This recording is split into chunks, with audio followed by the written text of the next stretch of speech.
Bonjour et d'abord permettez-moi de vous souhaiter une très bonne année. Donc bienvenue sur Plaisir de Scrap by Karine. On va créer ensemble une petite carte originale pour souhaiter la bonne année. Donc je vais vous montrer 4 exemples. Elles sont toutes sur la même base. Vous retrouverez toutes les informations en bas dans la barre d'infos en cliquant sur le lien sur mon blog.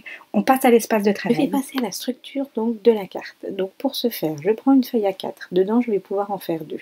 Je coupe à 15 cm, je garde bien la petite languette sur le côté, elle me servira donc au tag qui sera à l'intérieur. Je me mets encore à 15 cm et donc j'ai deux carrés de 15 cm par 15 cm. Je vais donc prendre la moitié, 7,5, et je vais donc faire un pli à 7,5. J'ai aussi procédé avec une petite languette pour voir la différence, mais ça faisait pas beaucoup d'écart. J'avais donc fait un pli à 6,5 et un bout de languette à 1 cm. Vraiment, c'est au choix comme vous préférez, parce que couper en sous-milieu, c'est pareil, avec un petit peu de roll pour fermer la carte, ça ne changera pas grand-chose. Et donc du coup, vous voyez, il y en a une qui est un petit peu plus large que l'autre, mais vraiment ça joue à pas grand-chose, puisque nos feuilles ne font pas 30 cm, mais 29,7.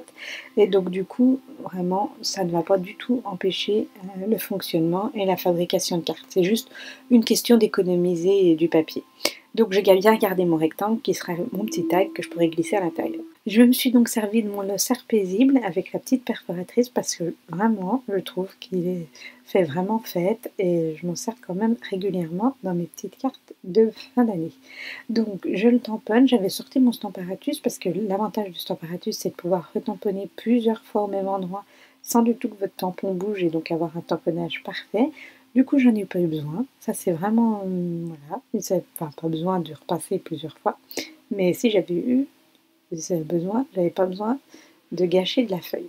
Donc, une fois que mon tampon est fait, je le nettoie un petit coup avant de le ranger dans sa boîte. Et je vais sortir aussi les tampons avec les étoiles. Voilà, il y a tout une petite rangée d'étoiles, donc je vais m'en servir. Je le sors, je m'en servirai après. Donc je mets mon tamponnage dans ma perforatrice et hop, j'ai plus qu'à appuyer afin d'avoir mon cerf qui est découpé. C'est vrai que j'aime beaucoup me servir des perforatrices parce que c'est quand même relativement rapide avec nos petits décors sont prêts en un petit rien de temps. Donc je prends ma base de cartes et je vais donc prendre un tapis puisque c'est un tampon clear, donc avec un petit tapis mousse en dessous afin que ça soit vraiment bien tamponné. Je prends de la Versamark et je tamponne toute la base de ma carte. Je protège le haut de ma carte avec un petit bout de carton parce que je ne veux pas que le tampon apparaisse sur le haut. Donc c'est un genre de masquage. Et donc je tamponne avec ma Versamark partout sur ma base de carte. Une fois que j'ai tout tamponné, je sors ma poudre embossée, je ferme bien mon angle Versamark parce que c'est très important. Et pour pas en mettre partout parce que des saletés pourraient se coller dessus. Et donc je dépose ma poudre partout sur ma base de carte, là où j'ai tamponné la Versamark. Comme c'est une encre chauffante, ça va bien accrocher. Et après je sors donc mon pistolet chauffant et je fais apparaître mon encre, ma poudre qui va fondre et donc qui va apparaître. On voit relativement bien avec l'or sur le cerise carmin, ça ressort vraiment très très bien. Donc pas trop, mais bien assez pour que ça fonde. Et hop, je me recoupe. Donc vous voyez ici, c'est la base de carte avec la languette. Sur le bas, je mets du Rolls. Et sur la partie languette, je mets un petit peu de colle. Si vous faites une base de carte où vous avez coupé en son milieu, il faudra juste mettre du roll sur le côté et sur le bas.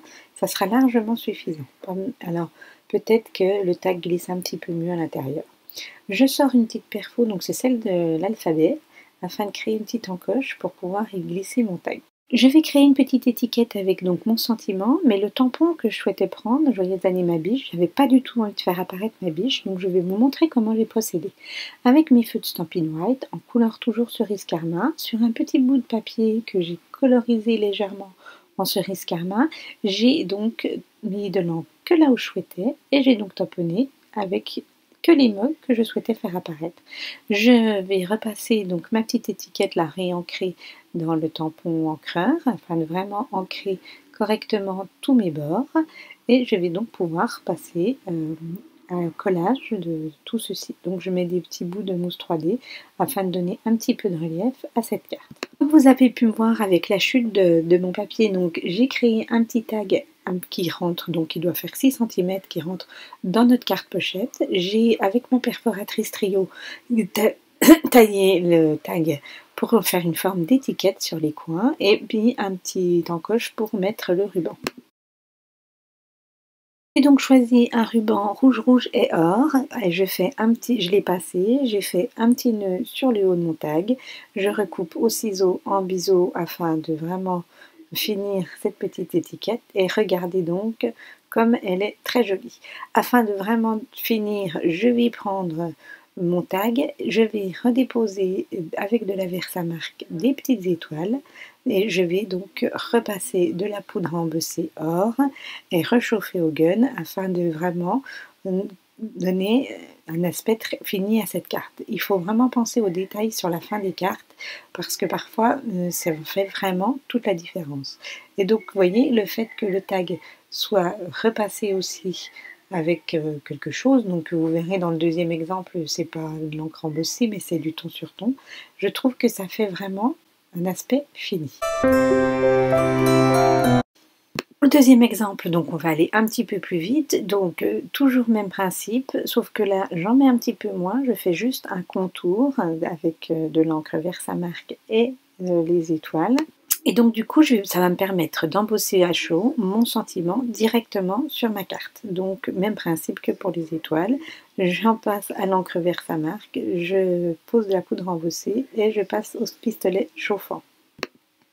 Exactement aussi pour mon tag, je l'ai passé dans la perforatrice Trio, j'ai coupé mes 4 coins et donc là je vais mettre de l'encre, alors ton sur ton, donc c'est pareil, c'est la même couleur que le papier en cerise carmin et je vais donc pouvoir passer un peu de pinceau Wicon Stella dessus ces petites étoiles afin de quand même donner un aspect brillant à cette carte.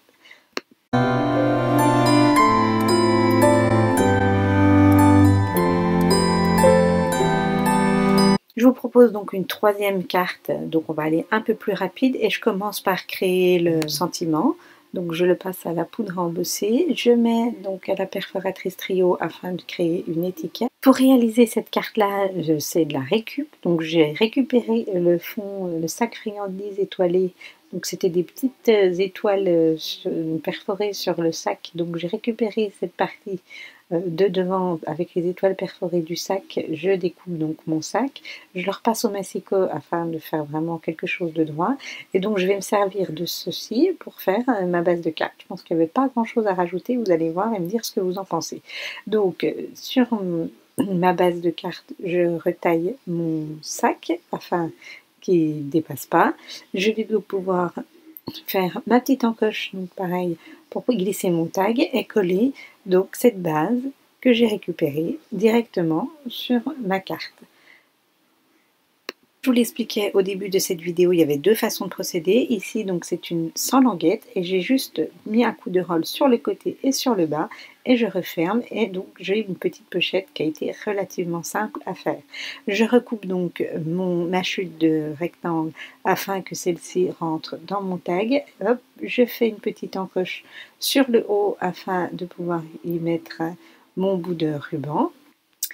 Pour ma petite étiquette sentiment, je vais la passer un petit coup à l'encre, toujours en cerise carmin, et je vais refrotter dessus avec un petit bout de mouchoir afin de vraiment refaire ressortir notre embossage à chaud qu'on vient de faire. Je colle tout ceci. Et pour donner un petit peu plus de brillance à cette carte, j'ai remis, regardez, du Wicon Stella dans les étoiles, sur les bords en haut et en bas, sur le côté de cette carte, pour faire vraiment un petit aspect brillant. Je trouve vraiment qu'elle est magnifique.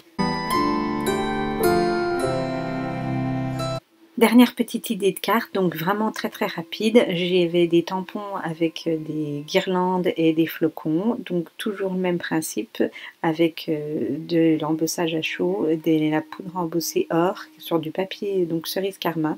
Vraiment, je ne pensais pas que ça ressortirait aussi bien, mais vraiment c'est magnifique. N'oubliez pas donc d'ancrer les bords, de repasser un petit peu sur votre embossage pour le refaire ressortir et donc voilà, même principe pour cette dernière petite carte. J'espère donc que cette vidéo vous aura plu, vous aura donné des idées de création de cartes pour la bonne année. En attendant, je vous dis à bientôt sur Plaisir de Scrap by Karine et n'oubliez pas, un petit pouce ça fait toujours plaisir et à bientôt.